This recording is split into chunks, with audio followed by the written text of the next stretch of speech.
Okay बच्चों को दुआएं, बड़ों को सलाम। फ़िज़ा है मेरा नाम। You are watching morning with Fiza. नाजरीन, ज़िंदगी की जो खूबसूरती है उसका राज पता है क्या है? हमारी आरज़ू में छुपा होता है।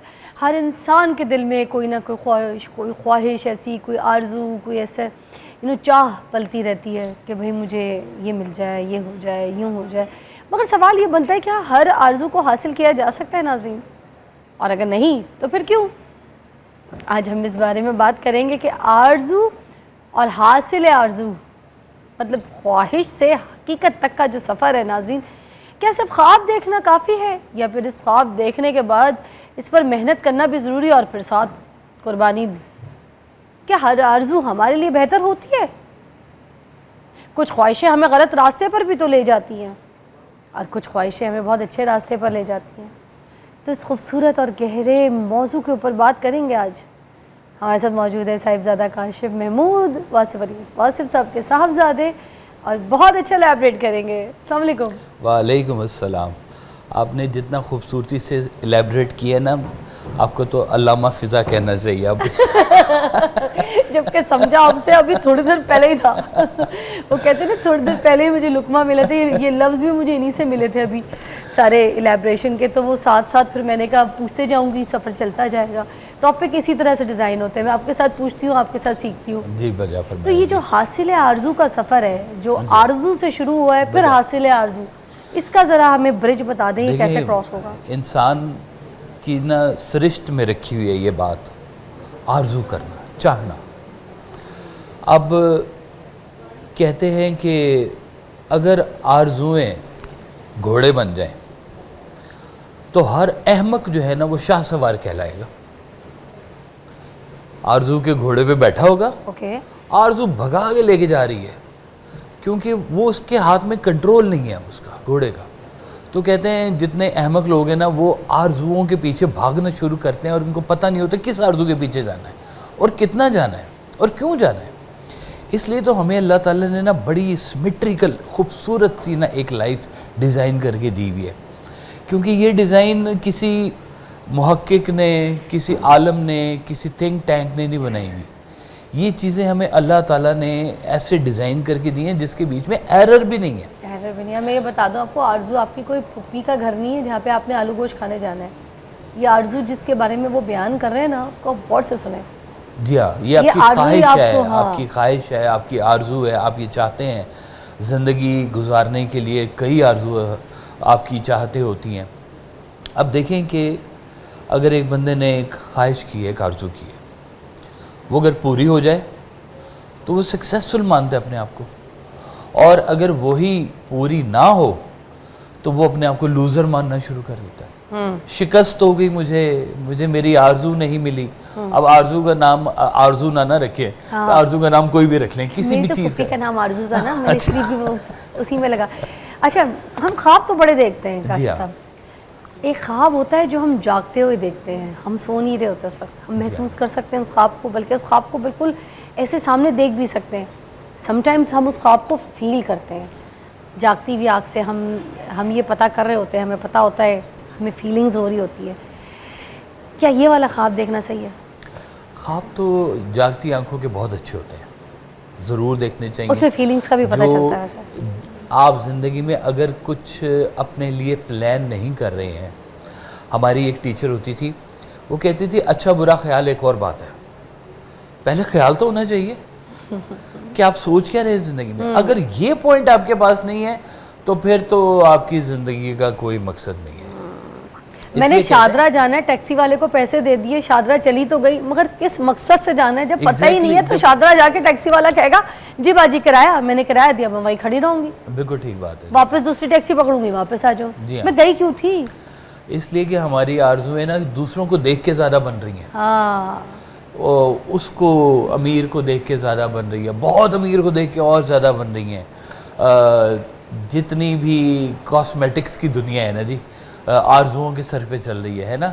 हसीन चेहरे आरज़ुएं हैं, खूबसूरत जिस्म अजसाम आरज़ुएं हैं, हाथ में अच्छी घड़ियाँ होनी आरज़ुएं हैं, जूते अच्छे पहनना आरज़ुएं हैं, गाड़ी बड़ी रखना आरज़ुएं हैं।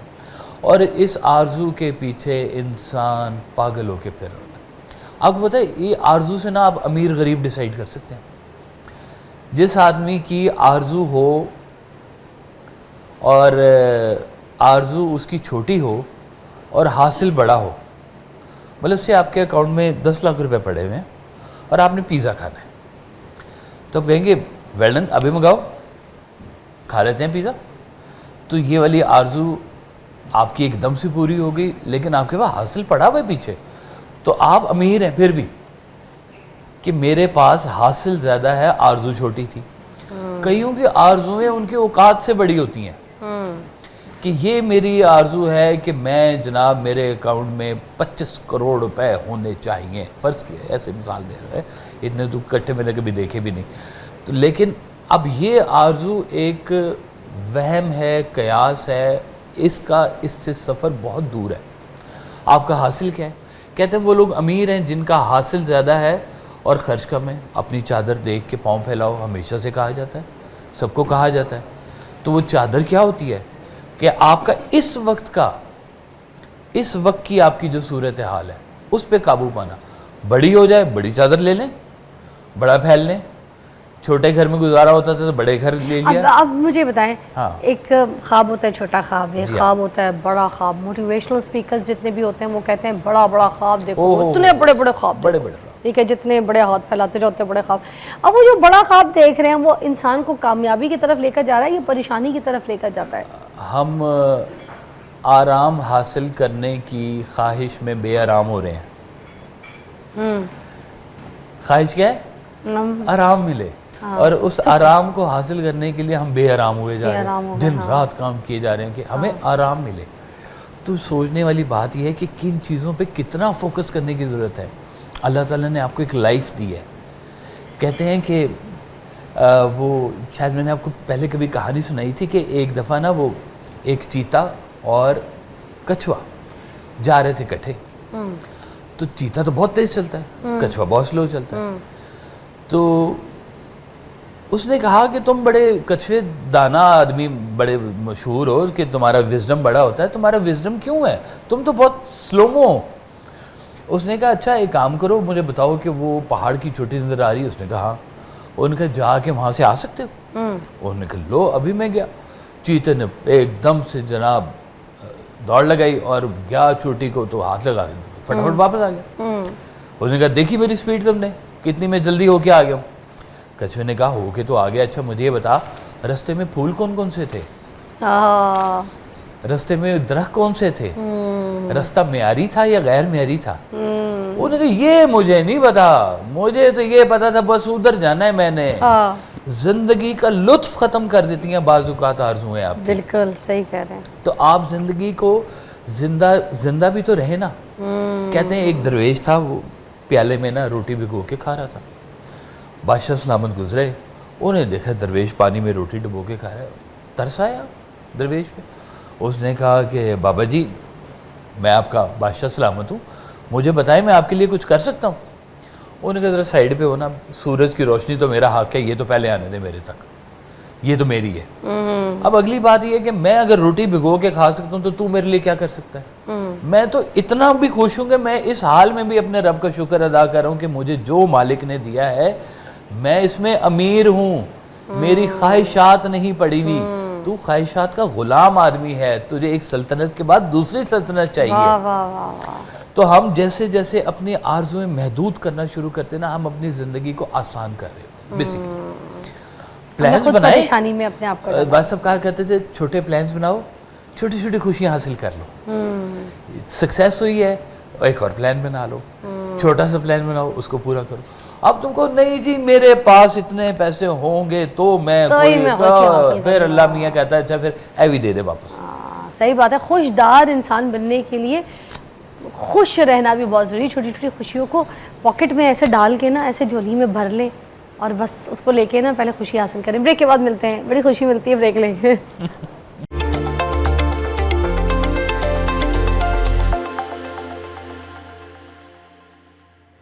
अच्छा, हम खुशी के ऊपर और आरजुओं के ऊपर बात कर रहे हैं, ठीक है। अच्छा, क्या आरजू और ये जो आरजू इंसान को ना शुक्रा नहीं बना देती है जो ख्वाहिशें हैं? क्योंकि देखिए काशिफ साहब, अगर किसी के पास एक बाइक है, बजा। मगर वो साथ बिल्कुल खड़ी गाड़ी को बार बार देखे जा रहा, मुझे ये गाड़ी चाहिए। अब उसी के साथ एक साइकिल वाला भी है। हाँ। अब वो जो साइकिल वाला है वो उस बाइक वाले को देख रहे हैं कि काश मेरे पास बाइक भी होती। अब एक बराबर में पैदल भी चल रहा है, वो ये कह रहा है काश मेरे पास साइकिल होती, वो उसको देख रहा है। अब जिसके पास, अब फॉर एग्जांपल आगे जाओ तो एक माजूर आदमी मिल गया, ठीक है। अब वो माजूर आदमी जो है वो जो बिल्कुल पैदल सड़क पे चल रहा है ना बंदा, वो उसको ही देख रहा है यार काश मेरे पास टांगे होती। तो ये जो आरजुएं हैं, अब ये इसमें क्या नाशुक्री भी नहीं है कि जो है उस पर आप शुक्र नहीं कर रहे और आप नहीं, आप शुक्र भी करें और तरक्की करने की अल्लाह ताला ने आपको सही करने का कहा है, कोशिश करने का कहा है कि तुम्हें पैदा किया गया, मुशक्क़त के लिए पैदा किया गया है, तुम्हें कोशिश के लिए पैदा किया गया है। कोशिश करना मना नहीं है, मुशक्क़त करना मना नहीं है, लेकिन ये बात बड़े गौर वाली है कि आप मुशक्क़त कर किस चीज़ पे रहे हैं। चोर भी बड़ी मेहनत करता है, यकीन करें, ज्यादा मेहनत ज्यादा मेहनत करता है वो छुपने की भी। मतलब एक तो हम लोग कोशिश करते हैं ना कि कोई काम करे तो नामवर बन जाए। हाँ जी, चोर ये कहता है मैं छुपा भी रहूं, हाँ, सीसीटीवी में भी ना हूँ। तो ये भी बड़ी गौर वाली बात होती है कि हमने अपनी ख्वाहिशात जो है ना, इसके दरवाज़ों का पहरा भी हमने खुद देना होता है कि हमारे दिल में हर ख्वाहिश जो जारी है। इसलिए तो कहते हैं कि जब लोग अल्लाह से मुंसलिक होते हैं ना, जब लोग के दिल के अंदर थोड़ा सा गुदास पैदा होता है, नरमी पैदा होती है, उनकी ख्वाहिशात के रुख बदल जाते हैं। ख्वाहिशात ख़त्म नहीं होती हैं, ख़त्म होनी भी नहीं चाहिए। ख्वाहिशात के एंगल सेट होने चाहिए कि ख्वाहिश आपकी जा किधर ही है। नफ्स की ख्वाहिश के पीछे चले जाएं, दुनिया भरी पड़ी हुई है। जिनसियात के ऊपर मुल्क के मुल्क तबाह हुए पड़े हुए हैं। एक चीज़ लेने जाएं तो 100 रुपये से लेकर तो 15 करोड़ रुपए तक की भी चीज़ है जी। एक घड़ी ये मैंने पहनी हुई है तो शायद 500 रुपये की होगी, यही घड़ी मैं 2.5 करोड़ की भी पहन सकता हूँ। दिखाना उसने मुझे वक्त ही है, तो मेरा वक्त घड़ी नहीं बताएगी कि मेरा अच्छा वक्त चल रहा है या बुरा वक्त चल रहा है। कहते हैं ना कि घड़ी बताती है कि आपका अच्छा वक्त नहीं, ये नहीं बताएगी, मेरा अंदर बताएगा मुझे, मेरा सुकून कल्ब मुझे बताएगा मेरा अच्छा वक्त चल रहा है कि नहीं। मैं राज़ी हूँ या अल्लाह। एक दफ़ा किसी ने भाई साहब से पूछा कि ऐसे भी बताइए कि कैसे पता चल रहा है कि अल्लाह आपसे राज़ी है। तो हमने कहा बहुत आसान है, तुम अपने आप से सवाल कर लो, क्या तुम अल्लाह से राज़ी हो? जितना तुम अल्लाह पे राज़ी हो। क्या भाई साहब से किसी ने हमें कैसे पता चलेगा कि हम अल्लाह से राज़ी हैं? अल्लाह आपसे राज़ी है कि नहीं? हाँ, तो वासिफ साहब ने क्या कहा? भाई साहब ने कहा कि पहले तुम ये सवाल अपने आप से करो, क्या तुम अल्लाह पे राज़ी हो? जो कुछ उसने तुम्हारे साथ किया है, उस हिसाब से, हाँ, जो अल्लाह ने तुम्हें तकदीर दी है, जो तुम्हें कुछ दिया है, आवाज़ दी, आंख दी, जुबान दी, जो कुछ दिया है, क्या तुम उससे राज़ी हो? बड़ी बात बोली। क्या अल्लाह ने जो तुम्हारे लिए प्लानिंग की है कि क्या तुम उससे राज़ी हो? हमने कभी नहीं चीज़ें सोची। अगर तुम उस पे राज़ी हो तो तुम्हारा अल्लाह भी तुमसे राज़ी है। क्या बात है। किसी ने फिर पूछा है भाई साहब हमारा अल्लाह के पास हमारा कितना हिस्सा है? क्या बात है। आपने कहा जितना तुम्हारी जिंदगी में अल्लाह का हिस्सा है। सादा सी बात है। अच्छा, सवाल मुश्किल कर दूं थोड़ा आपके? थोड़ा करें, मजा आएगा। किस्मत हाँ, कितना साथ देती है या कितना किरदार अदा करती है आरजू के हुसूल में? क्या मेहनत के ऊपर रहना है या फिर किस्मत बीच में आएगी? कुछ लोग बहुत से ऐसे बात करते हैं ना कि यार मेहनत तो बहुत की सारी ज़िंदगी मगर चीज़ हासिल ही नहीं कर सके। जी वजह। अब उस हिसाब से ये जो किस्मत है ये हासिल के हुसूल में कितना बड़ा किरदार अदा करी, इसका बताइएगा। मैं कहता हूँ कि किस्मत इसमें कोई किरदार अदा नहीं करती, कोई किरदार। बड़ी आपको वाज़ेह बात है, मुश्किल सवाल की है ना, जवाब भी मुश्किल आपने लेना है मेरे से, ठीक है ना? अब समझ नहीं आई अभी अभी मैं समझाता हूँ आपको, ठीक। देखें, अगर आपकी ख्वाहिश ऐसी है कि आपकी ख्वाहिश कबूल हो गई, मंजूर हो गई, आपने हासिल कर ली और पता चला कि इसका अंजाम तो मुझे जहन्नुम ले गया, मैं कामयाब हूँ या मैं नाकाम हुआ हूँ? नाकाम। और दुनियावी तौर पे क्या हुआ? मैं कामयाब हो गया। फिर तो हमारा फैसला हमने यही तो करना है कि क्या हमने ज़िंदगी के फैसलों को दुनिया के हिसाब से चलाना है या दीन के हिसाब से भी चलाना है। इतनी ख्वाहिशें अच्छी हैं जितनी हमें दीन इजाज़त देता है। अच्छा, ख्वाहिशात का हाँ, जो दीन के ताबे होना बहुत ज़रूरी है। आपने एक बार कहा भी था, आपको याद है ना, कि अपने बच्चों को भी और खुद भी जो दीन फॉलो करना है वो पुराना वाला करना है, पुराना वाला करना है ना, अपने बच्चों को पुराना मैं दीन कहता दो, हूँ वही पुराना। पुरानी टॉफियाँ ना नए रैपर में बच्चों को खिलाया करें जी, नई नई कैंडियाँ बना के ये जो नया लेटेस्ट दीन बनाया हुआ है उसको फॉलो ना करें। नहीं दीन पुराना, दीन वही है खालिस।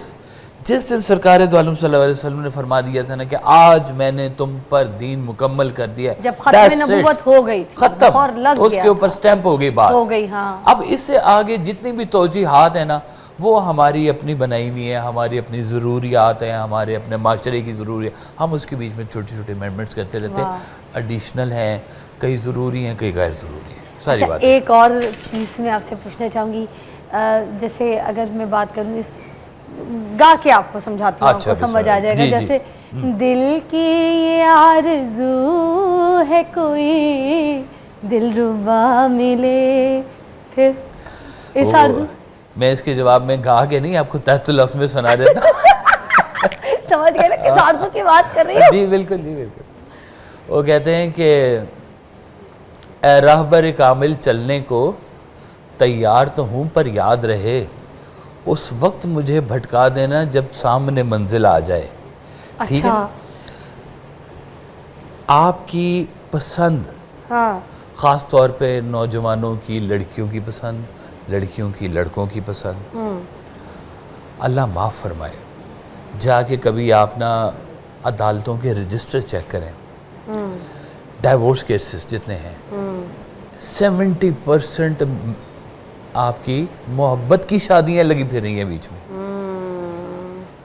वह सब कहते थे कि तुमने अपनी पसंद से शादी की, मोहब्बत की, लेके आए हो, अब उसी ज़ुबान से उसका गिला कर रहे हो, उसी ज़ुबान से जिस ज़ुबान से तुमने उसकी कभी तारीफ़ें की थी, कभी किस ज़ुबान से तुमने उसको सराहा था, कभी किस ज़ुबान से तुमने उसको अप्रिशिएट किया था, आज उसी ज़ुबान से तुम उसकी बदतारीफ़ें कर रहे हो।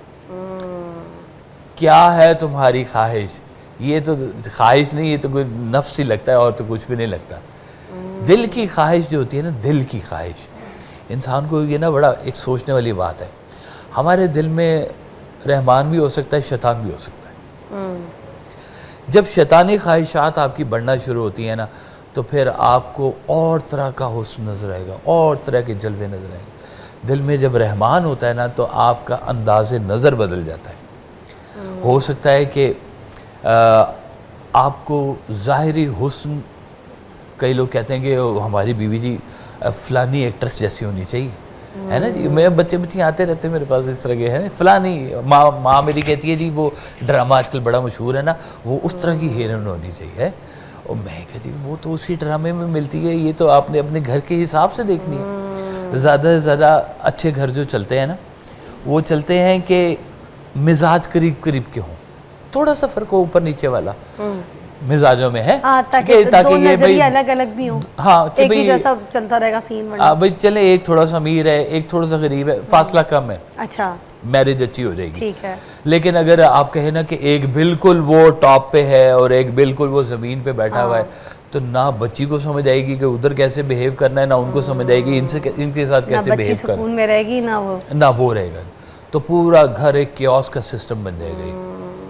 इसलिए मैं कहता हूँ कि अपनी आरजुओं को जो है ना, इसको लगाम डालें, अपने दीन की लगाम डालें कि दीन आपको क्या कहता है, पसंद ज़रूर रखें। देखिए ज़िंदगी में कई लोग तो ऐसे बेचारे हैं, बैल का भाई बैल, पता ही नहीं है आरजू क्या है। नहीं तो ये आरजू रखना गलत है कि अगर किसी लड़की ने ये ख्वाब देखा हो कि मेरी शादी बहुत ही अमीर मालदार लड़के से, बड़े पैसे वाले, 6-8 गाड़ियाँ उसके पास, मैं शादी करूँ तो मेरे नाम घर भी करे, गाड़ियाँ करे, प्रॉपर्टी करे, डायमंड सेट्स मेरी शादी पे आए, इतने बाराती आए कि दुनिया पागल हो जाए। तो अगर कोई ऐसी ख्वाहिश रखे कोई लड़की और ये आरजू रखे, तो वो सही है या गलत है?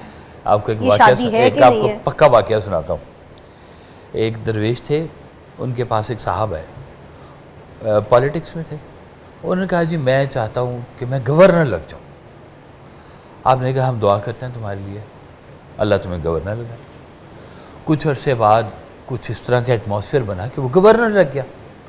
अब गवर्नर लगा तो 6-8 महीने के बाद फिर उन बुज़ुर्गों के पास आए, कहता हुजूर दिल को सुकून नहीं है, दुआ फरमाएं दिल को सुकून मिल जाए।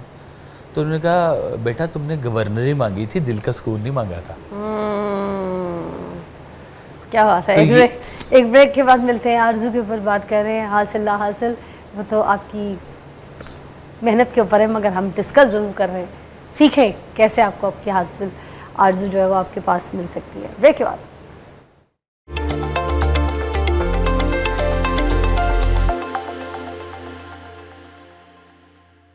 Welcome back. अच्छा, मैं ये पूछ रही थी कि मुसलसल नाकामी के बाद भी इंसान एक ही आरजू के पीछे फिर भागता रहे, तो क्या ये बेवकूफ़ी है या आप इसको अक्लमंदी कहेंगे? मैं फिर यही कहूँगा कि इट डिपेंड्स कि आपकी आरजू क्या है। बड़ी मशहूर एक कहानी है कि एक बादशाह सलामत थे, जंग हुई, कैद कर लिया गया, कैद खाने में रखा, तो उन्होंने देखा कि एक वो स्पाइडर है वो दीवार के ऊपर चढ़ रहा है और जैसे वो टॉप पे पहुंचता था नीचे गिर जाता था।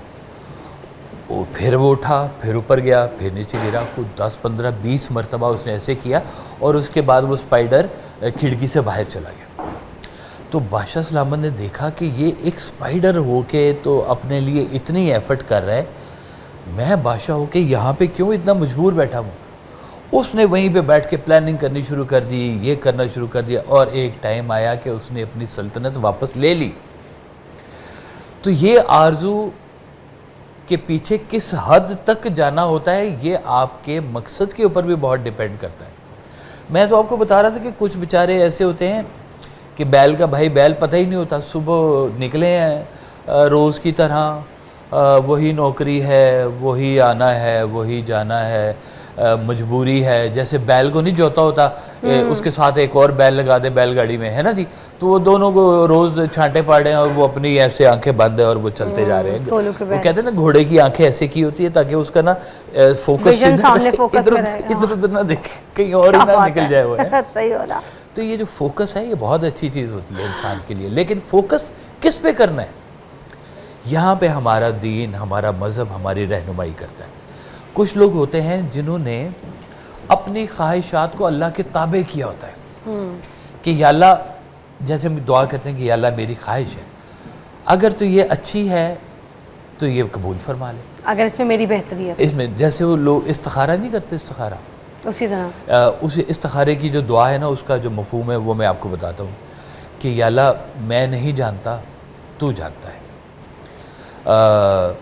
अगर ये चीज़, ये अमल मेरे लिए बेहतर है तो इसे पूरा फरमा दे, वरना इसको मुझसे और मुझे इससे दूर फरमा दे ताकि मेरे दिल से इसकी ख्वाहिश भी निकल जाए। बेहतरी कौन जानता है? मालिक। तो आप जब इस्तिखारा करते हैं तो आप अपने मालिक से दुआ करते हैं कि या अल्लाह अगर ये चीज़ मेरे लिए बेहतर नहीं है, खाली ख्वाहिश का नाम में ना कहीं पे आपको ये समझ नहीं आ सकती कि ये बेहतर है या बेहतर नहीं है। आप ख्वाहिश दुनियावी कर बैठें और वो जैसे कहते हैं ना कि एक मज़ेदार बात बनी थी, एक बंदे ने कहा कि वो ना मुझे मुबारकबाद दो, मेरी तो बादशाह की बेटी से शादी होने वाली है। उन्होंने कहा वाकई? उन्होंने कहा 50% काम हो गया हुआ है। उन्होंने कहा वो कैसे? वो कहा मैं मान गया हूँ, बादशाह नहीं मान रहा बस अभी। वंडरफुल। अच्छा ये अच्छा था। अच्छा काशिफ साहब, मोस्ट ऑफ द टाइम आपको पता है ऐसा होता है कि आरज़ू पूरी होती है तो जो खुशी हमने सोची भी थी ना वो खुशी नहीं हासिल होती, वो नहीं मिलती, जैसे ही बस हासिल हो गया और ठीक है, फिर एक और नई चीज़ हमें कहीं दिख जाती है, हम उसके पीछे लग जाते हैं। अब हासिल से खुशी जो है वो किस तरह लेना है कि जो हासिल हो गया है अब उससे हमें वो हैप्पीनेस कैसे मिलेगा, इसका आपने मुझे ब्रेक के बाद जवाब देना सर। ब्रेक के बाद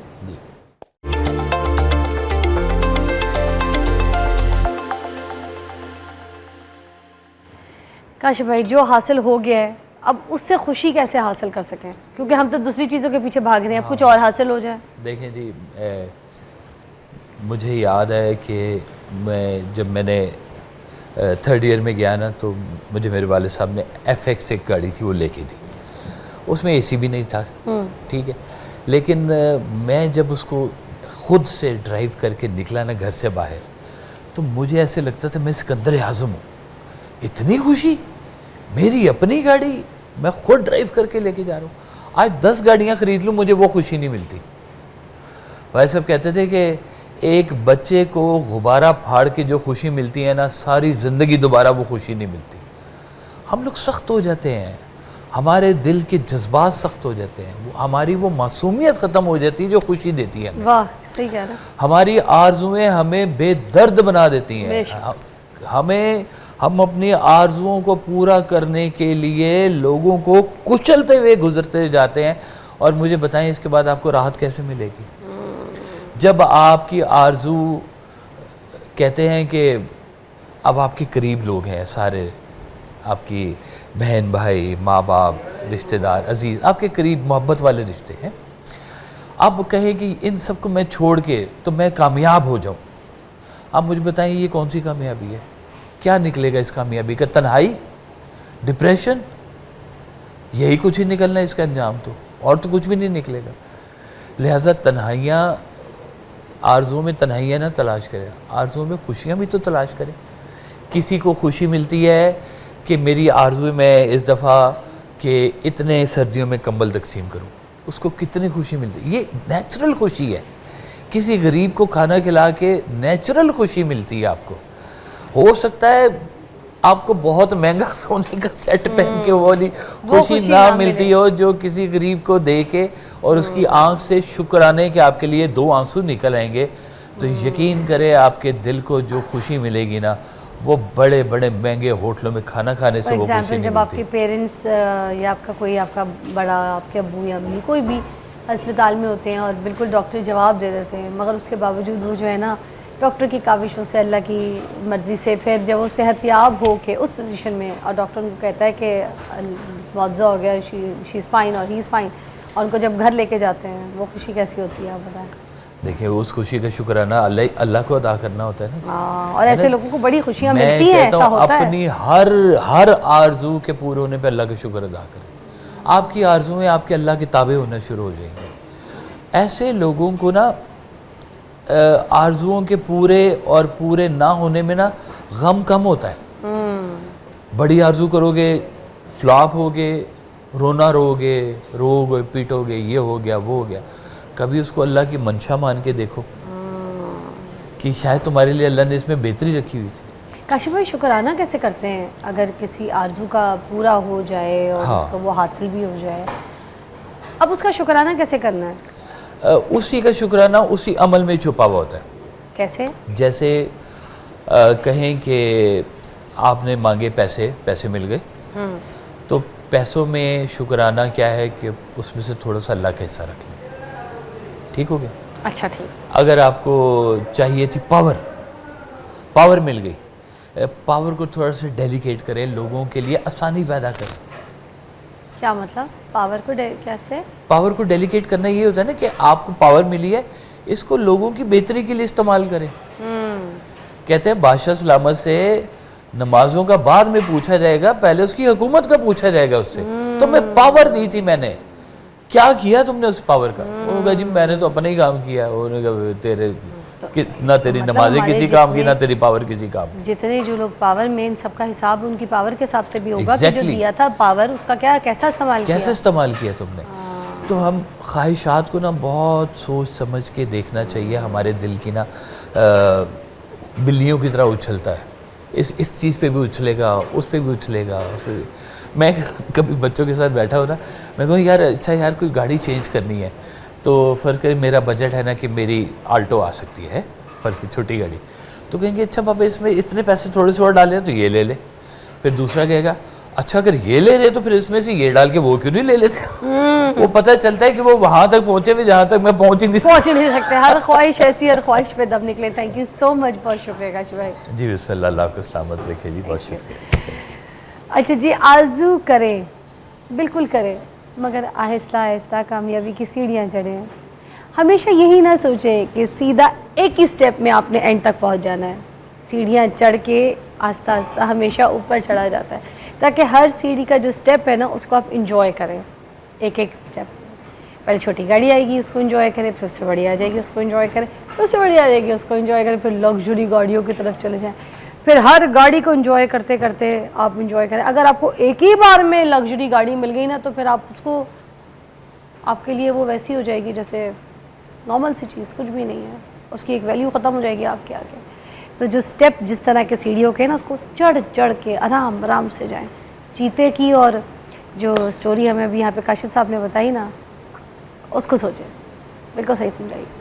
कछुआ और चीता, आपकी ज़िंदगी में भी आप समझें कि कछुआ और चीते वाली कहानी आपके साथ चल रही है। देखें, भाग के जाना है या आराम आराम से मज़ा करके सफ़र तय करके अपनी ज़िंदगी को एंजॉय करना है। ब्रेक के बाद मिलते हैं।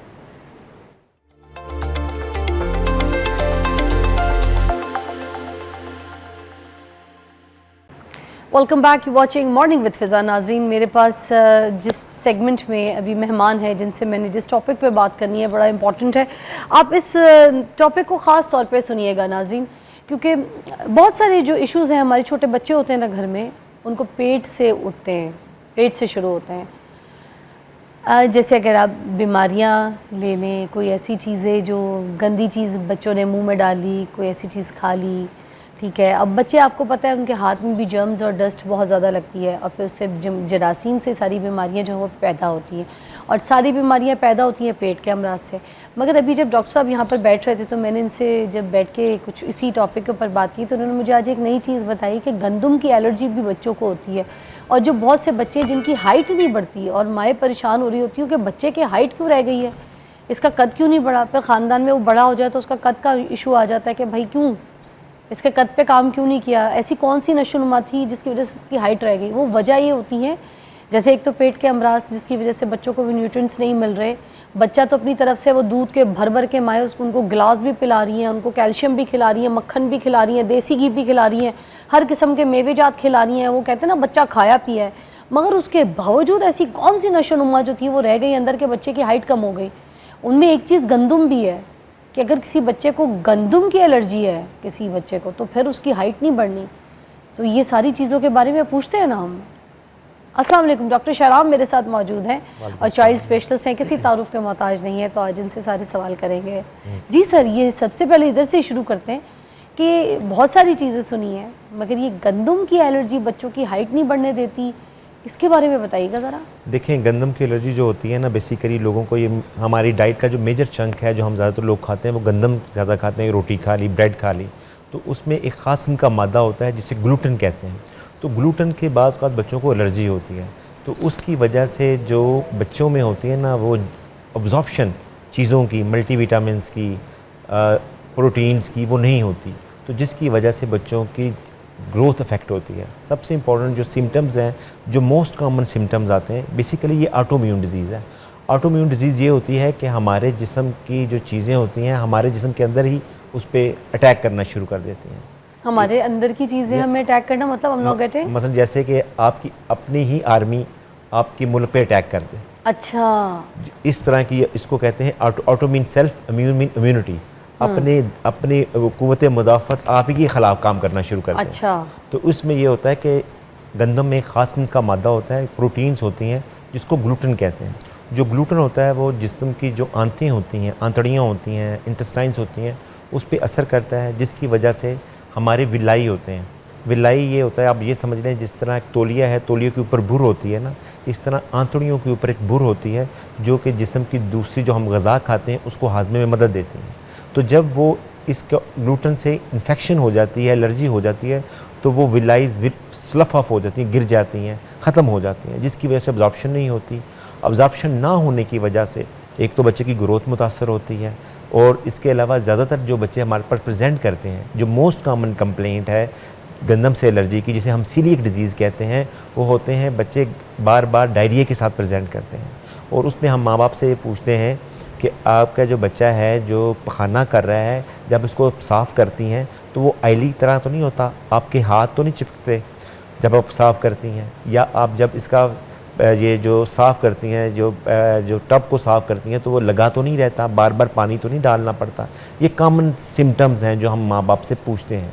लेकिन कुछ चीज़ें ऐसी होती हैं, जैसे कि जब बच्चे ये सीलिएक डिजीज़ के साथ आते हैं तो उनमें बाज़ का डायरिया नहीं होता, उनमें ये होता है कि उनको खून की कमी होती है, उनका कद नहीं बढ़ रहा होता, इस कंप्लेंट के साथ भी आते हैं। तो उसमें भी ये एक कॉमन कंप्लेंट है कि जब बच्चे का कद ना बढ़ रहा हो, या बच्चे को खून की कमी हो, या बच्चों की हड्डियाँ टेढ़ी हो रही हों, उस सूरत में भी अगर सीलिएक डिजीज़ है तो बच्चों को इस तरह के मसले मसाइल हो सकते हैं। अच्छा, हाँ जी। तो इसमें फिर हम उसके ख़ास टेस्ट करा के देखने होते हैं। लेकिन उसमें जो मोस्ट इम्पॉर्टेंट चीज़ ये होती है कि जी बच्चों को ये सिम्टम्स कब स्टार्ट हुए हैं। क्योंकि गंदम हमारे मुल्क में, या हम वीनिंग जब स्टार्ट करते हैं, वीनिंग स्टार्ट करते हैं 6 महीने के बाद, कि जब बच्चा 6 महीने के बाद, जब माँ बाप दूध के अलावा कुछ दूसरी चीज़ें दे रहे होते हैं ना, उसमें आलू, दलिया, सूजी का हलवा, साबूदाना। और एक चीज़ ये भी मैं यहाँ पे कहूँगा आपको बताने के लिए कि ना जो ग्लूटेन है, जो प्रोटीन है, सिर्फ गंदम में नहीं है, ये जौ में भी है, बार्ले में भी है, ठीक है। तो गंदम और गंदम से बनी हुई चीज़ें, जौ और जौ से बनी हुई चीज़ें, जिसमें आपकी बहुत सारी चीज़ें आ जाती हैं, जिसमें चॉकलेट्स हैं, टॉफ़ियाँ हैं, सूजी है, सूजी की बने पकोड़े, जिस तरह आजकल बहुत ज़्यादा हम खाते हैं, समोसे हैं, उसमें ग्लूटेन होती है। जो ग्लूटेन खाते हैं उससे फिर बच्चों की ऑब्जॉर्प्शन नहीं होती। 100 में से कितने % बच्चों को ग्लूटेन की एलर्जीज होती हैं? देखिए, ये ज़्यादातर 4 to 5% बच्चों को ये है मसला, लेकिन एग्जैक्ट जो नंबर्स हैं वो आपकी पॉपुलेशन बेस्ड होते हैं कि पाकिस्तान में कितने बच्चों को है, बाहर के मुल्कों में कितने बच्चों के हैं। तो हमारे पास डाटा ज़रा इसका कंपाइल नहीं होता, तो हम ज़्यादातर डाटा चलते हैं जो कि बाहर के मुल्कों से है। तो डॉक्टर साहब, इसका कोई इलाज भी तो होता होगा ना? मतलब सिर्फ ये कह देना कि मेरे बच्चे को जो है ना इसकी एलर्जी है, ग्लूटेन एलर्जी है, ये जौ नहीं खा सकता, ये गंदम नहीं खा सकता, इसका कोई इलाज भी तो होगा ना? इसका इलाज सिर्फ एक है, परहेज़। इसका और कोई इलाज नहीं है। इस पे अभी स्टडीज़ चल रही हैं। परहेज़ में मतलब जौ छोड़ दें, आटा छोड़ दें, गंदम, जिस तरीके की कोई भी ऐसी चीज़ है जिसमें ग्लूटेन है वो उसको नहीं खाना, बच्चे को नहीं देना। देखें, ये सुनने में, कहने में माँ बाप के लिए बड़ा ट्रॉमेटिक होता है। हाँ। कि जब हम ये कहते हैं कि जी गंदम से और गंदम से बनी हुई चीज़ें नहीं खानी, तो वो कहते हैं कि शायद जी सब कुछ ही ख़त्म हो गया मेरे लिए, मेरे बच्चे के लिए। देखें, ये एक वाइड रेंज है जिसमें हमारे मुल्क में ये चीज़ें इस्तेमाल होती हैं, लेकिन इसके अलावा बहुत सारी चीज़ें हैं जो हम अपने बच्चों को दे सकते हैं। जैसे कॉर्न है, जैसे आप गोश्त है, अंडे हैं, सब्ज़ियाँ हैं, दालें हैं, ये सब कुछ दे सकते हैं। दे ही नहीं सकते गंदम और गंदम से बनी हुई चीज़ें। तो हमें स्ट्रेस सिर्फ चावल तो दे सकते हैं, चावल भी दे सकते हैं, एग्जैक्टली चावल भी दे सकते हैं, सब कुछ दे सकते हैं। सिर्फ आपने बस ये ध्यान रखना होता है कि जी, क्योंकि ना कुछ लोगों का ये ख्याल होता है कि जी सिर्फ गंदम नहीं देनी, लेकिन जो चीज़ें हम यूज़ कर रहे होते हैं ना आम रूटीन में, जैसे कि चिप्स हैं, आलू हैं, या आपकी जो टॉफ़ियाँ हैं बच्चे यूज़ करते हैं, बेकरी आइटम्स हैं, उसमें भी इसका गंदम का इस्तेमाल होता है, ग्लूटेन का इस्तेमाल होता है।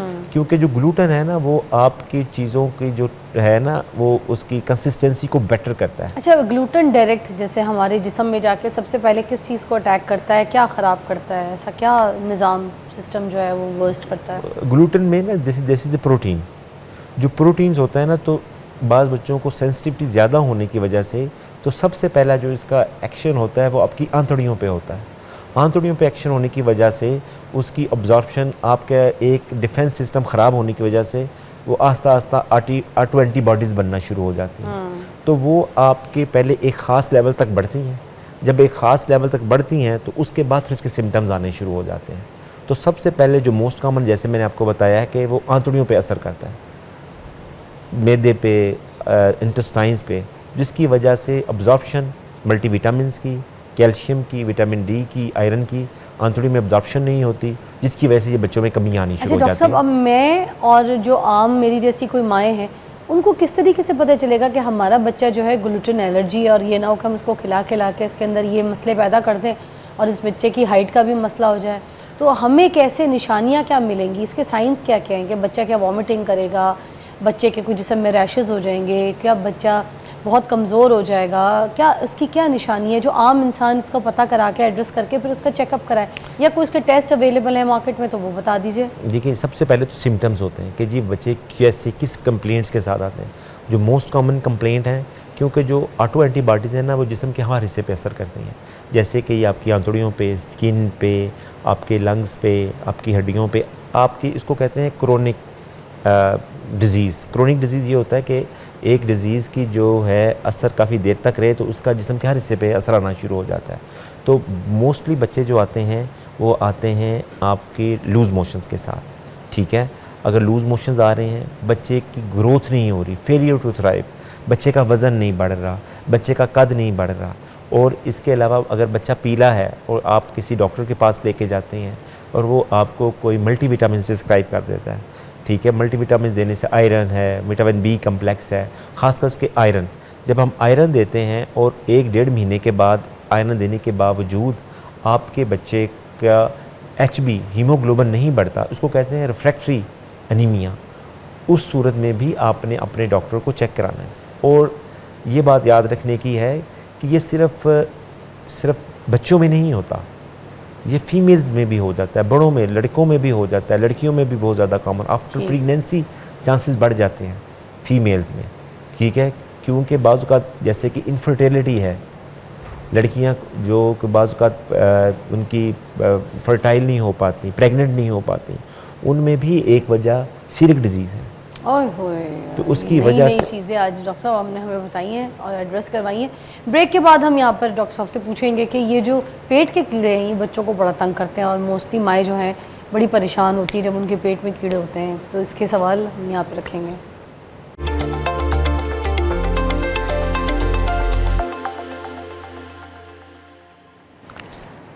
Welcome back, you watching morning with फिज़ा।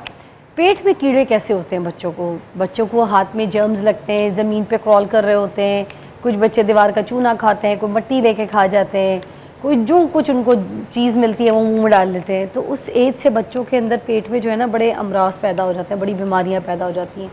तो क्या ये पानी गंदा पी लेना, गंदी चीज़ें मुँह में डाल लेना, हाथ हर वक्त गंदे रखना, इन सब चीज़ों के से पेट के अमराज और पेट में कीड़े हो सकते हैं? ये डेफिनेटली, देखें सबसे इम्पॉर्टेंट चीज़ है हाइजीन। अगर बच्चे की हाइजीन प्रॉपर नहीं होती तो सबसे ज़्यादा जो मसले होते हैं बच्चों में वो पेट के ही अमराज की वजह से होते हैं।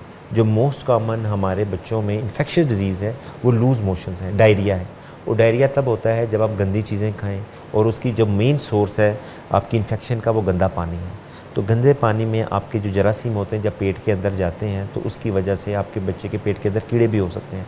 एक तो ये वजह है, या जो चीज़ें बाहर से हम वेंडर से खाते हैं, बाहर की चीज़ें शवारमा, बर्गर्स वगैरह, उनमें हाइजीन बेहतर नहीं होती तो उसमें भी कंटेमिनेशन की वजह से बच्चों में जरासीम जाते हैं और कीड़े और जरासीम जा सकते हैं। लेकिन जो मोस्ट कॉमन कंप्लेंट्स हैं जिसकी वजह से बच्चे में ख़ास करके कीड़े पड़ते हैं, होता ये है कि हमारे मुल्क में माँ बाप को ये होता है कि जी दूध में बड़ी ताकत है, वो दूध पिलाती रहती हैं, तो दूध पिलाने की वजह से बच्चों को बैलेंस डाइट नहीं जाती, खून की कमी हो जाती है। अच्छा, कुछ लोग कहते हैं बच्चे का 4 साल 3 साल के बाद जब जो भी 2.5 साल की उम्र में जो बच्चा का दूध छूट गया है, उसने बोतल छोड़ दी है, उसके बाद दूध का कोई कॉन्सेप्ट ही नहीं है, उसको खाने की ग़िज़ा में दूध और कैल्शियम चीज़ें जैसी सारी चीज़ें मिलनी चाहिए। तो इसमें क्या सच्चाई है? क्या वाकई हमें बच्चे का दूध कम करा देना चाहिए? क्योंकि गाँव देहात में तो प्याले भर भर के दूध पिलाए जाते हैं जवानी तक, बुढ़ापे तक। वहाँ पे तो जो आपको पता है पंचायत के लिए भी जो बाबा बैठा होगा उसको भी दूध का प्याला पहले दिया जाएगा, फिर फैसला करवाया जाएगा। जी बिल्कुल सही बात है, आप बिल्कुल ठीक कह रही हैं। असल वजह ना वो मैं यही बताना चाह रहा था कि हमारे मुल्क में ये बड़ा कंसेप्ट है कि दूध में बड़ी ताकत है। नो डाउट दूध में ताकत है, लेकिन हमारी जो डाइट बच्चों की होती है वो स्टेप वाइज होती है। 6 मंथ तक हम कहते हैं सिर्फ दूध पिलाएं, पानी भी नहीं देना बच्चे को, 6 महीने तक पानी भी नहीं देना, दूध पिलाना बच्चे पूरी को मुकम्मल उसके। हाँ जी बिल्कुल, लेकिन ना उसके बाद आप बच्चे की डाइट में ना मुख्तलिफ चीज़ें चाहिए होती हैं, जैसे कि प्रोटीन्स, मल्टीविटामिन, जो कि दूध में मुकम्मल तौर पे नहीं मिलती नहीं है। उसके लिए आपको बच्चे की दूध की मिक़दार आस्ता आस्ता कम करनी होती है और दूसरी चीज़ें ऐड करनी होती है डाइट में, जैसे कि आलू, दलिया, प्रोटीन्स, कलेजी, अंडा वगैरह आप ऐड करें, क्योंकि जब वो आप चीज़ें दूसरी देनी शुरू कर देंगी तो ऑटोमेटिकली बच्चे की जो दूध की रिक्वायरमेंट है, जो इनटेक है, वो खुद बहुत कम होना शुरू हो जाएगी। ठीक है। और अगर आप दूध की रिक्वायरमेंट बहुत ज़्यादा बच्चे को देंगे या तो उसकी वजह से जैसे मैंने कहा खून की कमी भी हो जाएगी, कॉन्स्टिपेशन होनी शुरू हो जाती है। और जब खून की कमी होती है ना, तो मैं कम टू द टॉपिक जो आप पेट के कीड़ों की बात कर रही थी, तो वो पाइका, बच्चे मिट्टी खाना शुरू कर देते हैं, कागज़ खाना शुरू कर देते हैं, टिश्यू खाना शुरू कर देते हैं। ख़ास करके जब ये कंटेमिनेटेड चीज़ें खाते हैं ना, तो उसकी वजह से वर्म्स इन्फेस्टेशन हो जाती है, कीड़े पड़ जाते हैं। जब कीड़े पड़ जाते हैं तो कीड़े जब सक करते हैं ब्लड, तो खून की कमी और हो जाती है और उसकी वजह से बाज़ जो कीड़े होते हैं आपके लंग्स का ट्रांसफ़र कर जाते हैं, आपके लिवर तक ट्रांसफ़र कर जाते हैं। डॉक्टर साहब मेरे साथ बड़ा सीरियस केस हो गया था, मैं बहुत छोटी थी, तो जब बारिश होती थी ना तो दीवारें आपको पता है सोंधी सोंधी खुशबूदार हो जाती हैं। जी। और इतनी अच्छी खुशबू आती है। पहले जब घर के बाहर वाली जो जगहें होती थी ना, उधर वो पेंट ये तरह महंगा वाला नहीं इस्तेमाल होता था, उधर उस वक्त बाहर गलियों में आउटसाइड एक्सटीरियर में चूने वाला पेंट लगाते होते थे। एग्जैक्टली। अब वो जब चूना है ना, उसकी खुशबू बहुत ही खूबसूरत होती है। जब बारिश का मौसम हो, बारिश हो जाए, तो मैं वो चूना जब सूखता था हल्का हल्का धूप में, तो उसको उखाड़ के वो चूना खाती होती थी। बड़ा ही टेस्टी, खुशबूदार। पहले सूंघती थी और फिर खाती थी। पता नहीं मुझे कोई खाना भी नहीं अच्छा लगता था जितना मुझे चूना अच्छा लगता था। फिर एक वक्त आया कि मेरे पेट में ऐसे कीड़े, और मुझे लगता था मेरे मुँह से कीड़े निकलेंगे, इतना ज़्यादा सीन हो गया था। मैं कुछ खाती थी तो उल्टी, मैं इतनी वॉमिट करती थी, कमज़ोर लागर हो गई थी, नीली पीली हो गई थी मैं, आधी नीली आधी पीली, छोटी सी थी। अम्मी बस मुझे ऐसे उठा के डॉक्टरों पे लेके जाती थी, भागती थी। तो ये बहुत सीरियस हो जाती है चीज़ें, मतलब मुझे याद है कि मुझे ये सब कुछ फेस करना पड़ा। तो अब इस सिचुएशन में जब बंदा आता है, ये वाला जब मेरे साथ था, ये कितना ख़तरनाक हो सकता है? देखें, अगर तो आप वक्त पे इसको ट्रीट करवा लें, इसका इलाज हो जाए, इसको डीवर्म कर दें, मेडिसिन ले जाएं, लेकिन अगर आप डीवर्म ना करें और ये बढ़ते जाएं तो ये आपकी इंटेस्टाइनल ऑब्स्ट्रक्शन कर देते हैं, ये आपकी पेट की रुकावट कर देते हैं, जिससे वॉमिटिंग हो सकती है।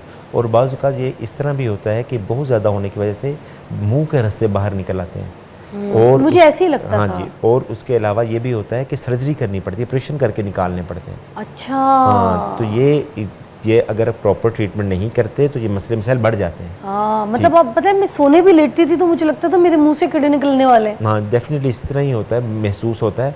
और जैसे आपने दूसरी चीज़ की ना कि जो चूना खाने की वजह से उसमें लेड भी होता है।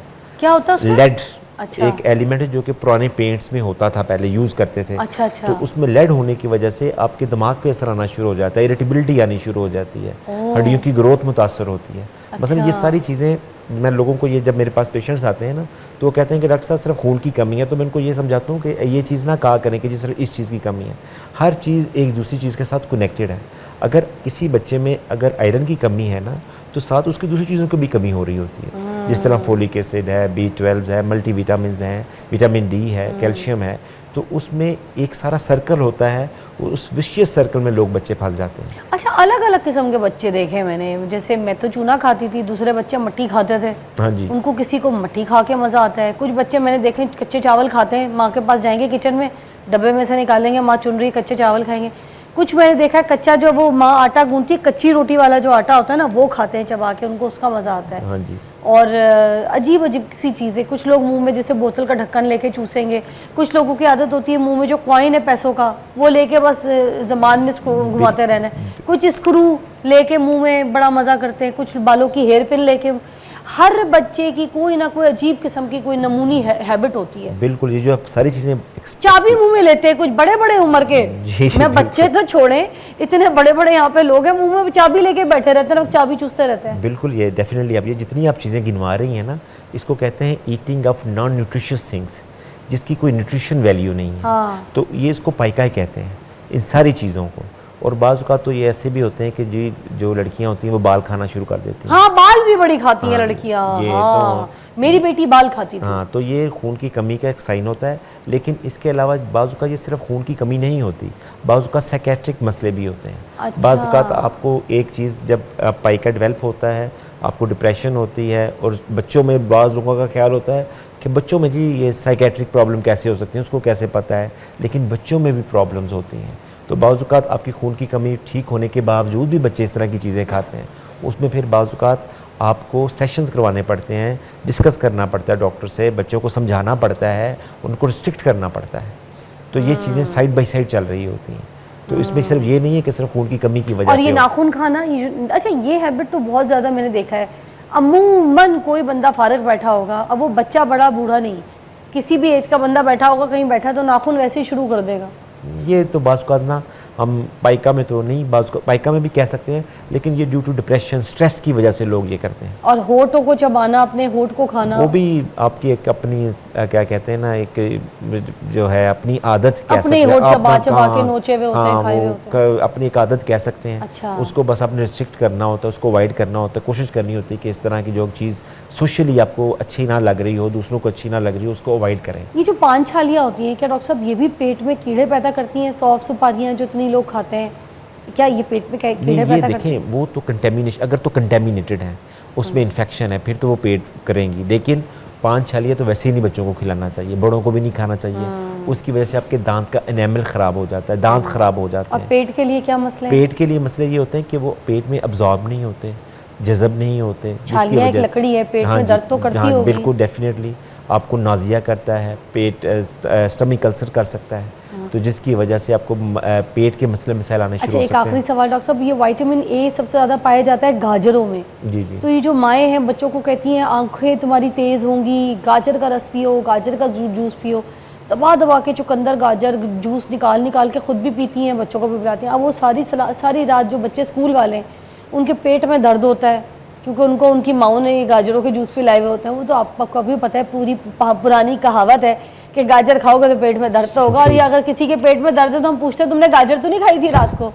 तो ये कोई नुकसान देती है पेट में? बहुत ज़्यादा दर्द जब होता है गाजर का विटामिन ए सोर्स बढ़ता है पेट में। देखें विटामिन ए, देखें अगर आप बैलेंस में रहें कि खाएंगी तो कोई इशू नहीं है, लेकिन अगर आप ज़्यादा खाएंगे तो डेफिनेटली इसका अफेक्ट होगा। तो इसकी वजह से, क्योंकि जो गाजर है ना वो as a fibre diet use करते हैं हम। फाइबर डाइट ये होती है कि उसकी न्यूट्रिशन, उसके कैलोरीज इतने ज़्यादा नहीं होते और वो आपके जो स्टूल है उसके बल्क को बढ़ाती है। उसमें विटामिन ए भी होता है। तो जूसेस के ज़्यादा मैं कहूँगा कि आप उसको एज इट इज़ खाएं, रा खाएं तो ज़्यादा बेहतर है, लेकिन फाइबर भी जाए, एज ए फाइबर भी जाए। लेकिन ये होना कि जी बहुत ज़्यादा मकदार में लेना, कोई भी चीज़ अगर आप ज़्यादा मकदार में ले लेंगे तो डेफिनेटली उसके मसाइल आएंगे बच्चों को। और अगर आप बहुत ज़्यादा मकदार में गाजर खाते हैं या जूसेस पीते हैं ना तो उसकी वजह से बहुत उसका डायरिया लग जाता है। क्या लग जाता है? डायरिया लग जाता है, लूज मोशन लग अच्छा, जाता है। अच्छा। उसको कहते हैं toddlers diarrhoea. Alright. Toddlers diarrhoea ये होता है कि आपके बच्चों में आपने कोई ऐसी चीज़ें खिलाई हैं जो बच्चों को हजम नहीं हो रही, हजम ना होने की वजह से एज इट इज़ आपके पेट से वैसे ही निकलती जा रही हैं। अच्छा। तो उसका इलाज यही होता है कि आपने वो चीज़ें बंद करनी होती हैं या कम करनी होती हैं ताकि वो कम हो, अब्जॉर्प्शन अच्छी हो, जज़ब हो जाए और बच्चे के पेट में, आंतड़ियों में जज़ब होने की वजह से मसले मसाइल ना हो। लेकिन अगर ज़्यादा खाएंगे तो डेफिनेटली पेट दर्द भी होगा, डायरिया भी लगेगा, उल्टी भी आएगी। तो इसलिए कोशिश करें कि इनको बैलेंस मकदार में रखें और एक ही दिन में विटामिन ए पूरी करने की कोशिश ना करें। आपकी ज़िंदगी पड़ी है इंशाल्लाह। Thank you so much doctor Shahram, बहुत शुक्रिया, बड़ी अच्छी तरीके से आपने रहनुमाई की। आपको एक ब्रेक के बाद मिलते हैं, स्टे ट्यून्ड।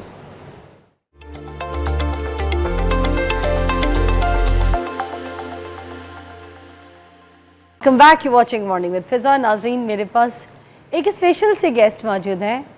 पंजाबी ज़बान में बहुत अच्छा गाते हैं, बड़ा भंगड़ा गाते हैं, डिफरेंट वैरायटी है इनकी। उम्र में बहुत छोटे हैं मगर अपना काम बहुत जो है ना खूबसूरती से निभा रहे हैं। पंजाब की मिट्टी की खुशबू, सुर और संगीत के साथ हमारे पास मौजूद हैं कामरान बर्राज साहब। कैसे हैं? मैं बिल्कुल ठीक जी, आप बताएं। बस थोड़ा प्यार है। अच्छा ये बताइए कि ये जो पंजाब की खुशबू है, जो इसके सुर हैं, ये नए स्टाइल से बिखेरने की आपको ये सोच कैसे आई? बेसिकली ना हर दौर में हर चीज़ चेंज होती है, तो दौर के हिसाब से बदलना बहुत ज़रूरी है। हाँ। ਜਿਹੜਾ दौर ਦੇ ਨਾਲ नहीं बदलिया वो पिछे रह ਜਾਂਦਾ है। अच्छा, ਤੁਸੀਂ ਪੰਜਾਬੀ 'ਚ ਗੱਲਾਂ ਕਰ ਸਕਦੇ ਹੋ ਤੇ ਸਾਡੀ ਪੰਜਾਬੀ ਤੇ ਵੀਕ ਹੈ, ਤੁਹਾਡੀ ਤੇ ਵੀਕ ਨਹੀਂ, ਤੁਹਾਡੀ ਸਿਹਤ ਵੀ ਵੀਕ ਨਹੀਂ ਹੈ, ਤੁਹਾਡੀ ਪੰਜਾਬੀ ਵੀ ਵੀਕ हाँ ਨਹੀਂ। जी, पंजाबियां दी ना पंजाबी वीक होंदी है ना सेहत वीक होंदी ना है ना सेहत वीक होती है पंजाबी होती। अच्छा, तो मैं फिर कोशिश करना ਤੁਹਾਡੇ ਨਾਲ ਪੰਜਾਬੀ ਤੇ ਗੱਲਾਂ ਕਰਨੇ ਦੀ, ਕਰਨ ਦੀ ਹੈ, ਪਰ ਕੋਈ ਮੇਰੇ से ਮਿਸਟੇਕ ਹੋ ਜਾਵੇ ਤਾਂ ਮੈਨੂੰ ਕਰੈਕਟ ਕਰ ਸਕਦੇ ਹੋ।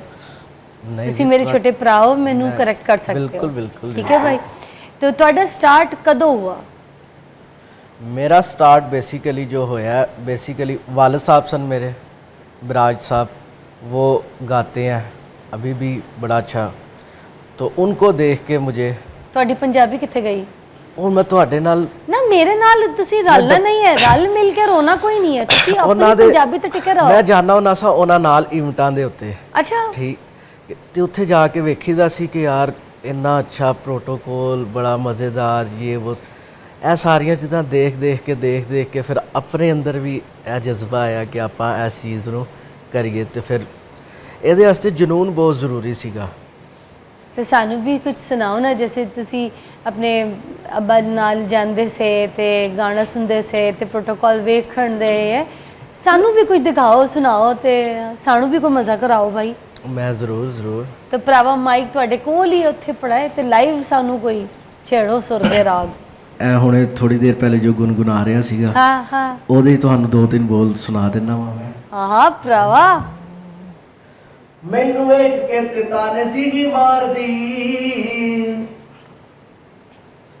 ਕੁਝ ਵੀ ਨਹੀਂ ਹੋਣਾ ਮੈਨੂੰ ਸੀਗੀ ਆਖਦੀ, ਮੈਨੂੰ ਵੇਖ ਕੇ ਤੇ ਤਾਨੇ ਸੀਗੀ ਮਾਰਦੀ, ਕੁਝ ਵੀ ਨਹੀਂ ਹੋਣਾ ਮੈਨੂੰ ਸੀਗੀ ਆਖਦੀ, ਉਹਨੂੰ ਹੋਇਆ ਨਾ ਯਕੀਨ ਮੈਨੂੰ ਵੇਖ ਕੇ, ਹੋਇਆ ਨਾ ਯਕੀਨ ਮੈਨੂੰ ਵੇਖ ਕੇ ਜਿਨ੍ਹਾਂ ਨੂੰ ਮੰਨੇ ਤੂੰ ਸਟਾਰ ਹਾਏ ਨੀ ਵੱਡੇ ਕਲਾਕਾਰ ਉਹਨਾਂ ਸਭ ਉੱਤੇ ਠੁੱਕ ਬਿੱਲੋ ਤੇਰੇ ਯਾਰ ਦੀ ਮੰਨੇ ਤੂੰ ਸਟਾਰ ਬੜੇ ਵੱਡੇ ਕਲਾਕਾਰ ਉਹਨਾਂ ਸਭ ਉੱਤੇ ਠੁੱਕ ਬਿੱਲੋ तेरे यार दी। लिखते भी खुद हैं आप? माइक के बगैर बताएं, आपको माइक लगा हुआ है गाने के लिए, फिर ਅਸੀਂ ਇਹ ਮਾਈਕ ਯੂਜ਼ ਕरेंगे। ਲਿਖਣ ਦਾ ਮੈਂ ਤੁਹਾਨੂੰ ਦੱਸਣਾ ਵਾ ਬੇਸਿਕਲੀ ਜੋ ਲਿਖਦਾ ਮੈਂ ਖੁਦ ਨਹੀਂ ਆ, ਮੇਰਾ ਆਈਡੀਆ ਆਪਣਾ ਹੁੰਦਾ ਹੈ। ਹਾਂ ਅੱਛਾ ਸਾਨੂੰ ਨਾ 27 ਜਾਂ 5 ਜੀ 27 ਖੁਦ ਲਿਖ ਲਈ। 27 ਤੁਹਾਡੀ ਤਾਈ ਅੰਮੀ ਦੀ ਬਹਿਨ? 27 27 क्या ਕਿਹੜੀ 27? ਮੈਂ ਖੁਦ ਆਪਣੀ ਜ਼ਿੰਦਗੀ 'ਚ ਇੰਜ 27 ਕਿ ਮੈਂ ਕੀ 27 ਦਾ ਕੀ ਮਤਲਬ ਹੁੰਦਾ ਹੈ ਭਰਾਵਾ ਮੈਨੂੰ ਦੱਸੋ। ਮੈਂ ਤੁਹਾਨੂੰ ਦੱਸਣਾ ਵਾ अजीम भाई साथ साथ बताना ਹੁੰਦਾ है कि बोलना है मैंने। 27 ਦਾ ਕੀ मतलब है अजीम भाई बताए ना। ਗਾਣੇ ਦਾ ਜਿਹੜਾ वो कह ਸਟਾਰਟ रहे ਹੁੰਦਾ मैंने ਹੈ इनको सताया। ਗਾਣੇ ਦਾ ਜਿਹੜਾ ਸਟਾਰਟ ਹੁੰਦਾ ਹੈ ਨਾ स्टार्ट हाँ वो 27 होती है। ਉਹ ਜਿਹੜੀ ਜੋ ਹੁੰਦੀ ਹੈ ਸਟਾਰਟ ਜਿਹੜਾ ਹੁੰਦਾ ਤੇ ਇਹ 27 ਹੁੰਦੀ ਹੈ। ਇਹ 27 ਹੁੰਦੀ ਹੈ। ਅੱਛਾ 27 27 ਤੁਸੀਂ 27 ਦਾ ਜ਼ਿਕਰ ਕਰ ਰਹੇ ਹੋ? ਯੈਸ ਆਹੋ। ਤੇ ਗਾਣ ਦੀ 27 ਦਾ ਗਾਣੇ ਦੀ 27 ਦਾ ਡਿਸਕਸ ਕਰ ਰਹੇ ਹੋ, ਮੈਨੂੰ ਤਾਂ 27 ਮੈਂ ਕਹਾਂ ਕੀ ਕਹਿ ਰਹੇ ਹੋ। ਚਲੋ ਜੀ ਤੁਹਾਡਾ ਨਾ ਇੱਕ 27 ਭੰਗੜਾ सॉन्ग कामन भाई बहुत अच्छा, आप तो नई नई चीजें गा रहे हैं। ਤੁਸੀਂ ਬੜਾ ਵਧੀਆ ਗਾਉਂਦੇ ਹੋ। ਬਸ ਇੰਜ ਹੀ ਹੈ ਜੀ, ਮਿਹਨਤ ਕਿੱਥੋਂ ਸਿੱਖਿਆ ਤੁਸੀਂ ਸਾਰਾ ਕੁਝ? ਸਿੱਖਿਆ ਜਿਹੜਾ ਬੇਸਿਕਲੀ ਹੈ ਮੈਂ ਆਪਣੇ ਵਾਲ ਸਾਹਿਬ ਕੋਲੋਂ ਹੀ ਹੈ। वाले साहब गाना तो गाते से पर वैसे गाते से? हाँ जी अच्छा वो गाते थे, बल्कि गाते हैं। हले गाते? हाँ जी गाते ने। हाँ मैं बेसिकली इंडियन, हमारे दिलेर मेहंदी आप शायद जानती हो सिंगर है, उनका शागिर्द हूँ बकायदा। ਤੁਹਾਡੀ ਪੰਜਾਬੀ ਫਿਰ ਮੁੱਕ ਗਈ ਹੈ ਤੇ ਸਾਡੀ ਮੇਰੀ ਅਭੀ ਵੀ ਚੱਲ ਰਹੀ ਹੈ। ਬਸ ਉਹ ਤੁਹਾਡੇ ਨਾਲ ਬੈਠਾ ਵਾ ਨਾ ਅੱਜ ਪੰਜਾਬੀ ਨਾਲ ਤੁਸੀਂ ਬੈਠੋ ਜਾਂ ਖਲੋ ਜਾਓ ਤੇ ਪੰਜਾਬੀ ਦੇ ਸਾਥ ਤੁਸੀਂ ਤੇ ਉਰਦੂ ਤੁਹਾਡੀ ਪੰਜਾਬੀ ਆਪਣੀ ਮੁੱਕ ਜਾਂਦੀ ਹੈ। ਕਿਤੇ ਗੁਲਾਬੀ ਉਰਦੂ ਚ ਤੁਸੀਂ ਆ ਜਾਂਦੇ ਹੁੰਦੇ ਹੋ। ਗੁਲਾਬੀ ਤੁਸੀਂ ਪੱਗ ਪਾਈਏ ਤੇ ਗੁਲਾਬੀ ਉਰਦੂ ਨਹੀਂ ਬੋਲਣੇ ਦੇਣਾ ਤੁਹਾਡੀ ਭੈਣ ਨੇ। ਤੁਸੀਂ ਬੋਲਣਾ ਪੰਜਾਬੀ ਤੇ ਹੀ ਹੈ। ਠੀਕ ਹੈ, ਰਹਿਣਾ ਪੰਜਾਬੀ ਤੇ, ਜੀਣਾ ਪੰਜਾਬੀ ਤੇ, ਬੋਲਣਾ ਪੰਜਾਬੀ ਤੇ, ਮਰਨਾ ਪੰਜਾਬੀ। ਤੁਹਾਡਾ ਸਾਰਾ ਕੁਝ ਪੰਜਾਬੀ ਚ ਹੋਣਾ ਹੈ। ਹਰ ਸ਼ੈ ਪੰਜਾਬੀ ਚ ਹੋਏਗੀ। ਪਹਿਲਾ ਜੇ ਤੁਹਾਡਾ ਗਾਣਾ ਸੀ ਉਹ ਕਿਹੜਾ ਗਾਇਆ ਸੀ? ਪਹਿਲਾ ਜਿਹੜਾ ਗਾਣਾ ਸੀਗਾ ਹੁਣ ਤੇ ਮੈਨੂੰ ਯਾਦ ਨਹੀਂ ਹੈ। ਤੁਹਾਨੂੰ ਯਾਦ ਨਹੀਂ? ਪਹਿਲਾ ਗਾਣਾ ਤੁਹਾਨੂੰ ਯਾਦ ਕੋਈ ਨਹੀਂ ਹੈ? ਕਾਫੀ ਤੁਸੀਂ ਠੀਕ ਹੋ ਭਰਾ? ਤੁਸੀਂ ਅੱਜ ਤੇ ਦਵਾਈ ਲਿੱਤੀ ਸੀ? ਫੋਲੋ ਕਰਦਾ ਹੈ? ਫੋਲੋ ਕਰਦਾ ਗਾਣੇ ਦਾ ਨਾਂ ਸੀਗਾ। ਗਾਣਾ ਤੁਹਾਨੂੰ ਫੋਲੋ ਕਰਦਾ? ਗਾਣਾ ਮੈਨੂੰ ਨਹੀਂ ਫੋਲੋ ਕਰਦਾ, ਗਾਣੇ ਦੇ ਲਿਰਿਕਸ ਹਨ ਫੋਲੋ ਕਰਦਾ। ਪਰ ਗਾਣਾ ਤਾਂ ਤੁਹਾਨੂੰ ਯਾਦ ਹੋਵੇਗਾ ਨਾ। ਹਾਂ ਕੀ ਗਾਇਆ ਤਾਂ? ਗਾਣੇ ਦਾ ਨਾਮ ਤਾਂ ਕੋਈ ਹੋਵੇਗਾ ਨਾ। ਤੇ ਅੰਗੂਠੀ ਤੇ ਛੱਲਾ ਤੇ ਪਿਆਰ ਤੇ ਇਸ਼ਕ ਤੇ ਮਹਿੰਦੀ, ਉਹਦਾ ਟਾਈਟਲ ਹੀ ਫੋਲੋ ਕਰਦਾ ਸੀ। ਅੱਛਾ ਉਹਦਾ ਟਾਈਟਲ ਹੀ ਫੋਲੋ ਕਰ ਰਹੇ ਹੋ? ਭੁੱਲ ਗਏ ਹੋ? ਨਹੀਂ ਆ ਜਾਏਗਾ। ਤੁਸੀਂ ਇੱਕ ਦਿਨ ਆਪਣੀ ਸਾਰਾ ਗਾਇਆ ਭੁੱਲ ਜਾਓਗੇ। ਤੁਸੀਂ ਸਾਰਾ ਗਾਇਆ ਤੇ ਨਹੀਂ ਭੁੱਲਾਂਗਾ। ਹਰ ਬਾਤ ਮਗਰ ਕੁਝ ਚੀਜ਼ਾਂ ਬੰਦਾ ਭੁੱਲ ਜਾਂਦਾ ਹੁੰਦਾ ਹੈ। ਨਹੀਂ ਕੁਝ ਕਿਉਂ ਭੁੱਲ ਜਾਂਦਾ ਹੁੰਦਾ ਹੈ? ਇਹ ਕੀ ਗੱਲ ਹੋਈ? ਅੱਛਾ ਤੁਹਾਡਾ ਫੇਵਰਿਟ ਸਿੰਗਰ ਕੌਣ ਹੈ? ਤੁਸੀਂ ਐ ਮੈਨੂੰ ਦੱਸ ਦਿਓ। ਫੇਵਰਿਟ ਸਿੰਗਰ ਇਹ ਭੁੱਲ ਗਿਆ ਬਾਈ। ਫੇਵਰਿਟ ਸਿੰਗਰ ਮੇਰਾ ਇਸ ਟਾਈਮ ਜੋ ਭਾਈ ਭੁੱਲ ਗਿਆ, ਫੇਵਰਿਟ ਸਿੰਗਰ ਭੁੱਲ ਗਿਆ ਤੇ ਭਾਈ ਭੁੱਲ ਗਿਆ ਤੇ ਗਾਣਾ ਕਿਹੜਾ ਗਾਇਆ ਸੀ? जो फेवरेट सिंगर है ना मेरे, अब फिर उर्दू आ जाएगी वो, इसलिए गुलाबी उर्दू नहीं मैंने वो इस वास्ते पंजाबी उर्दू मिक्स हो जाती है मेरी। जो मेरे फेवरेट सिंगर ने ना वो है खालिद खान कवाल हैं। ओके ਉਹ ਤੁਹਾਡੇ ਕੀ ਲੱਗਦੇ? ਮੇਰੇ ਲੱਗਦੇ ਕੁਛ ਨਹੀਂ ਨੇ। ਬਟ ਤੁਹਾਡੇ ਫੇਵਰਿਟ ਸਿੰਗਰ ਹੈ, ਤੁਹਾਡੇ ਕੁਝ ਨਹੀਂ ਲੱਗਦੇ। ਇਹ ਕੀ ਗੱਲ? ਸਭ ਕੁਝ ਉਹੀ ਲੱਗਦੇ ਨੇ। ਫਿਰ ਜੋ ਫੇਵਰਿਟ ਹੁੰਦਾ ਫਿਰ ਉਹਦੇ ਵਾਸਤੇ ਸਭ ਅਗਰ ਸਭ ਕੁਝ ਤੁਹਾਡੇ ਉਹੀ ਲੱਗਦੇ तो फिर कुछ तो लगते है ना, कोई रिश्ता कुछ नहीं लगता ਤੁਹਾਡਾ ਉਹਨਾਂ ਦੇ ਨਾਲ। फिर ਤੁਹਾਡੇ ਫੇਵਰਿਟ ਕਿਵੇਂ? उस्ताद कह सकते हैं हम उन्हें कि वो मेरे उस्ताद। ਤੁਹਾਡੇ ਉਸਤਾਦ ਹੈ? ਕੀ ਨਾਮ ਹੈ? खालिद खान। खालिद खान ਉਹ ਤਾਂ ਬੜਾ ਅੱਛਾ ਗਾਉਂਦੇ। ਉਹਦੇ ਨਾਲ ਕੁਝ ਸਿੱਖਾ ਨਹੀਂ? क्या ਉਹਦੇ ਨਾਲ ਕੁਝ ਸਿੱਖਾ ਨਹੀਂ ਤੁਸੀਂ? ਉਹਨਾਂ ਨਾਲ ਕੁਝ ਸਿੱਖਾ ਨਹੀਂ ਤੁਸੀਂ? नहीं ਕਿਉਂ? वो जॉनरे डिफरेंट है हमारे।